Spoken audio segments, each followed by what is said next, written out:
आज हम बनाएंगे एक ऐसी मिठास जो सिर्फ जुबान को नहीं दिल को भी छू जाए, और एक ऐसी खीर जो व्रत का भोजन भी है और वेलनेस का पोषण भी।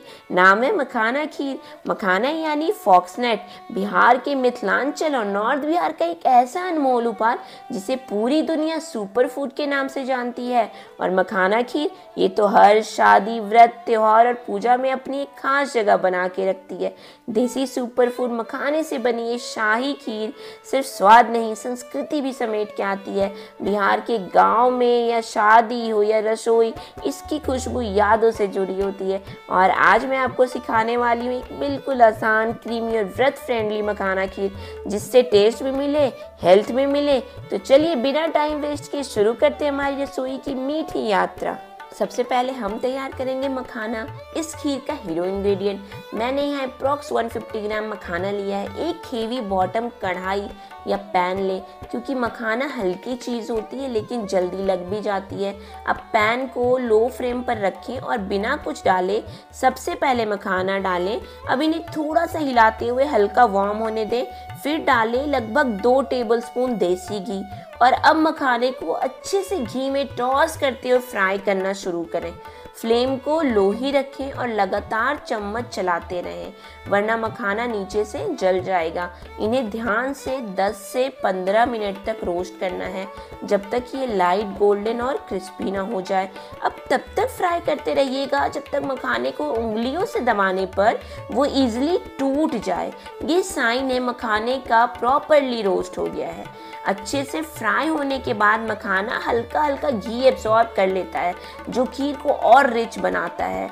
इस स्टेप में सबसे इम्पॉर्टेंट है लो फ्लेम रखना और कंटिन्यूअस स्टीयरिंग करना।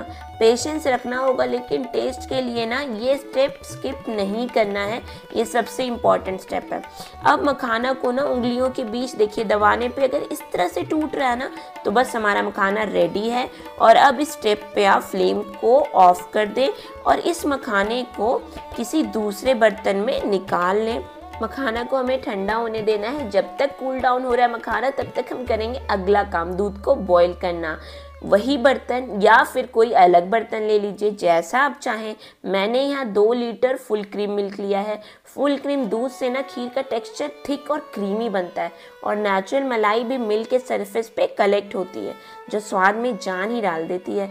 अब दूध को हाई फ्लेम पर एक बार उबलने दीजिए, फिर फ्लेम को मीडियम कर दीजिए। इसे रिड्यूस होने देना है, हम चाहते हैं अप्रॉक्स आधा हो जाए। स्लो फ्लेम पे मिल्क को हमें अभी लगभग पेशेंस के साथ पकाना है। ये स्टेप इम्पॉर्टेंट है क्योंकि इसी से बनेगी हमारी खीर रिच और शाही। जब तक दूध बॉईल हो रहा है तब तक हम ड्राई फ्रूट्स प्रिपेयर कर लेते हैं। तो मैंने 8 से 10 काजू, बादाम और पिस्ता ले लिया है, और इन्हें छोटे छोटे टुकड़ों में बारीक कूट लिया है। आप चाहें तो आप इसे कट भी कर सकते हैं, आप चाहें तो वॉलनट या रेजिन भी डाल सकते हैं, और अगर किसी को एलर्जी या पर्सनल प्रेफरेंस हो तो ड्राई फ्रूट को स्किप भी किया जा सकता है। लेकिन याद रखिए, ड्राई फ्रूट सिर्फ गार्निश नहीं होते, ये टेक्सचर, रिचनेस, न्यूट्रिशन बढ़ाते हैं। इससे खीर में बाइट मिलता है और हर स्पून में एक मिनी सरप्राइज बन जाता है। और हाँ, ये एनर्जी बूस्टर भी है, स्पेशली व्रत या फेस्टिव टाइम के लिए तो परफेक्ट है। अब जब मखाना ठंडा हो चुका है तो चलिए करते एक छोटी सी प्रिपरेशन, लेकिन एक स्मार्ट ट्विस्ट के साथ। हमने जो मखाना रोस्ट किया था ना, लगभग 150 ग्राम, उनमें से आधे मखाने को हमें पाउडर फॉर्म या फिर दरदरा क्रश कर लेना है, और आधे मखाने को हमें ऐसे ही रखना है, उसे हम क्रश नहीं करेंगे। ऐसा करने से ना खीर में जो टेक्सचर आता है ना, वो क्रीमी थिक टेक्सचर आएगा, क्योंकि मखाने की जो खीर है ना, उसमें मखाना बहुत ज़्यादा फूलता नहीं है। जैसे चावल वाली खीर में हम बनाते हैं, तो इस तरह से अगर आप स्टेप करेंगे ना, तो मखाने की खीर का जो टेक्सचर है वो थिक, क्रीमी और क्रंची बाइट आएगा। तो बस जैसे ही दूध 40% बॉयल होकर रिड्यूस हो जाए, हम सारा मखाना इसमें डाल देंगे। साथ ही डाल देंगे चॉप ड्राई फ्रूट्स, काजू, बादाम, पिस्ता या जो भी आपने रेडी करके रखा है। और अब आता है फ्लेवर्स का मैजिक। डालेंगे केसर के धागे। इससे ना सिर्फ एक गोल्डन कलर आता है, बल्कि एक शाही अरोमा भी आता है। और इसी के साथ इलायची पाउडर, क्योंकि इसके बिना तो खीर अधूरी सी लगती है ना। अब सब कुछ अच्छे से मिक्स कर दीजिए और खीर को मीडियम टू लो फ्लेम पर लगभग 8 से 10 मिनट तक पकने दीजिए। इस स्टेज में मखाना दूध को एब्जॉर्ब करता है और सॉफ्ट हो जाता है। और अब बारी है स्वीटनेस की। तो मैंने यहाँ पे लगभग 1.5 कप चीनी का यूज़ किया है। आप अपने टेस्ट के हिसाब से एडजस्ट कर सकते हो। अगर व्रत के लिए बना रहे हो या शुगर अवॉइड करते हो तो आप इसे स्किप भी कर सकते हो या जैगरी ऐड कर सकते हो, बट मिल्क को ठंडा होने के बाद शुगर डालने के बाद 2 से 3 मिनट तक और पकाना है ताकि सब कुछ अच्छी तरह से ब्लेंड हो जाए। बस अब गैस बंद कर दीजिए और इसे थोड़ा ठंडा होने दीजिए, क्योंकि ये खीर गर्म और ठंडी दोनों में लाजवाब लगती है। ये है हमारी शाही मखाना खीर, थिक और क्रीमी भी।